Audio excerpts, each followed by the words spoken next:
For today's video mga katropa, dito ako ngayon sa dagat. Hintay naman ng pasero mga katropa. Marami pong nagaligo ngayon. Tulad din ng dati. May nagdating isang truck pang mga katropa. Yun po. At meron na po naligo doon sa unahan.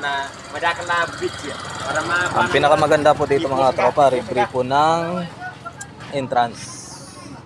At pinakamaganda po dito, pwede kayo mag-night swimming kasi may kuryente din po ang cottage nila mga katropa. Tulad po nito. Napakaganda po ng cottage. Ito, cottage ni Pesenor. Ayan, may kuryente mga katropa. Libre po kuryente. At may wifi, libre wifi po. Gani ko ano tiga, gani by Sainor. At kani by Sainor po ito mga katropa. Ayan po. Sobra pong ganda dito mga katropa. Ayan. May nagdating sa truck pang mga katropa.